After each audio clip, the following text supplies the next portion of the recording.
Bond in carbon, bonding in carbon या फिर covalent bond. तो कोवलेंट बॉन्ड क्या होता है?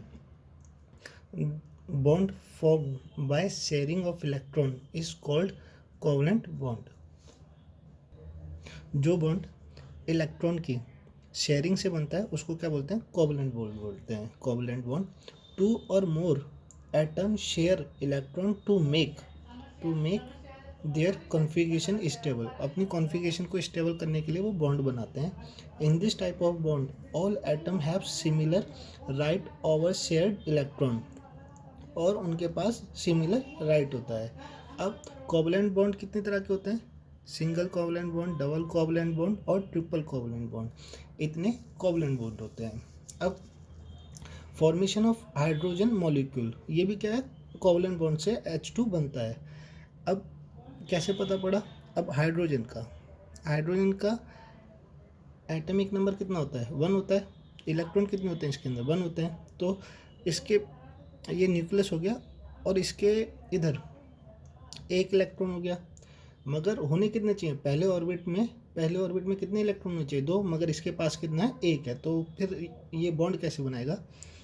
अभी ये हाइड्रोजन, इसका बाहर 1 इलेक्ट्रॉन है, 1 इलेक्ट्रॉन इसके पास है, और एक ये दूसरा हाइड्रोजन, इसके पास 1 इलेक्ट्रॉन है। इसको ज़रूरत कितने की है? 2 की। इन दोनों के पास 1 है, तो ये क्या करेगा? इसका 1 इलेक्ट्रॉन को ले लेगा। तो इसके ऑर्बिट में कितने हो गए? 2 इलेक्ट्रॉन हो गए। इस तरह ये वाला हाइड्रोजन भी इसका 1 इलेक्ट्रॉन ले लेगा, और इस तरह से क्या बनेगा? इन दोनों के बीच में बॉन्ड बनेगा, शेयर हो जाएगा। तो इस तरह से हाइड्रोजन के भी कोवलेंट बॉन्ड बन जाएगा। इसीलिए हमेशा H2O लिखते हैं। इसके बाद नेक्स्ट है formation of hydrogen chloride, HCl कैसे बनता है? तो हाइड्रोजन का जो एटॉमिक नंबर होता है वो 1 होता है, तो इसके इलेक्ट्रॉन कितने होते हैं? 1 होता है इसमें इलेक्ट्रॉन। और क्लोरीन का एटॉमिक नंबर 17 होता है। अब इसका इलेक्ट्रॉनिक कॉन्फ़िगरेशन करेंगे हाइड्रोजन का, तो हाइड्रोजन के बाहर कितना इलेक्ट्रॉन है ऑर्बिट में? बाहर वाले ऑर्बिट में कितना है? 1 है। होने कितने चाहिए? 2। अब क्लोरीन का ऐसे ही करेंगे, तो क्लोरीन का ही हो गया न्यूक्लियस। पहले ऑर्बिट में कितना हो गया? 2 इलेक्ट्रॉन हो गया। दूसरे ऑर्बिट में कितना हो गया? 8 हो गया। तीसरे ऑर्बिट में कितना हो गया? 8 होना चाहिए, मगर कितना हो गया? 7, क्योंकि टोटल कितना है? 17। तो पहले में 2, दूसरे में 8 और तीसरे में 7 इलेक्ट्रॉन हो गया। इस तरह से होगा। अब हाइड्रोजन के बाहर कितना इलेक्ट्रॉन है? हाइड्रोजन के बाहर पहले और आखिरी ऑर्बिट में 1 इलेक्ट्रॉन है। और क्लोरीन के बाहर कितने ऑर्बिट है? आखिरी ऑर्बिट में 7 हैं। तो ये 1 2 3 4 5 6 7, इसके होने कितने चाहिए? 8। तो ये क्या करेगा? इसका 1 इलेक्ट्रॉन ले लेगा। 1 इलेक्ट्रॉन ले लेगा तो इसके कितने हो जाएंगे? 8 हो जाएंगे। इसको कितने चाहिए? इसको 2 चाहिए, क्योंकि पहले ऑर्बिट में कितने होते हैं? 2 होते हैं। तो ये क्या करेगा? इसका 1 ले लेगा, एक शेयर कर लेगा। तो शेयर कर लेगा तो HCl बनेगा। इसलिए हमेशा HCl लिखते हैं। नेक्स्ट है फॉर्मेशन ऑफ Cl2। Cl2 कैसे बनता है? Cl के बाहर 2 ही क्यों लिखते हैं, 3 क्यों नहीं लिखते? वो यहाँ पे देखेंगे।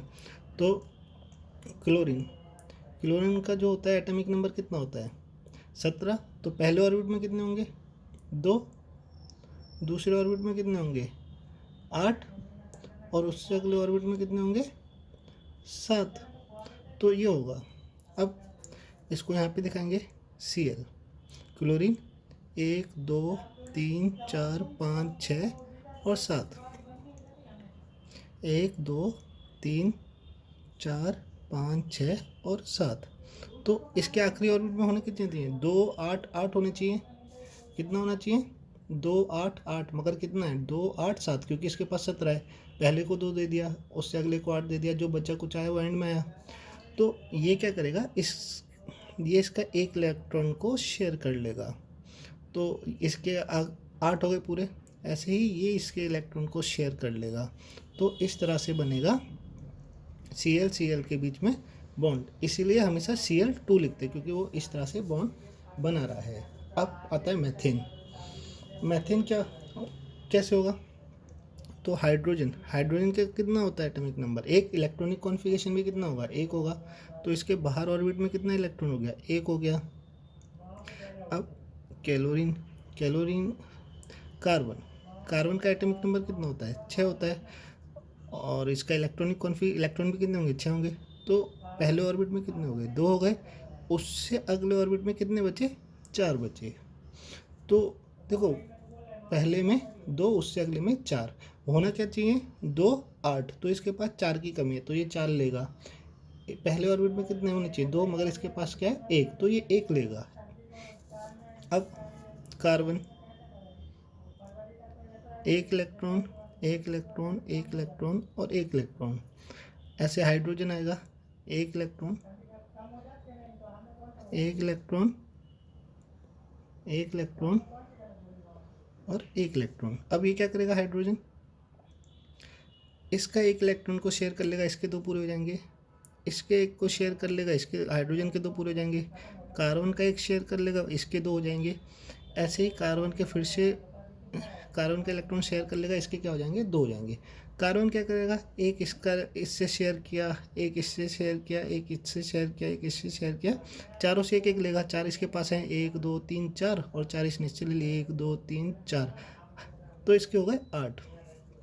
तो इसलिए कार्बन जो बॉन्ड बनाता है वो CH, इसीलिए CH4 आता है, 3 या 2 नहीं आता, CH4 आता है। अब CH4 क्या होता है? इसको बोलते हैं मैथेन। क्या बोलते हैं? मैथेन। ये हमारा बायोगैस मतलब गोबर गैस में पाया जाता है। और CNG कंप्रेस्ड नेचुरल गैस में भी ये मेन कंपोनेंट होता है नेचुरल गैस और बायोगैस का। अब नाइट्रोजन, तो नाइट्रोजन का जो एटॉमिक नंबर होता है वो कितना होता है? 7। तो पहले में कितना हो गया? 2, उससे अगले में कितना हो गया? 5। तो इसका एक बार बनाएंगे। ये नाइट्रोजन का न्यूक्लियस है, पहले में 2 इलेक्ट्रॉन, उसके बाद अगले में 5 इलेक्ट्रॉन। होने कितने चाहिए? 8। कमी कितने की? 3 की।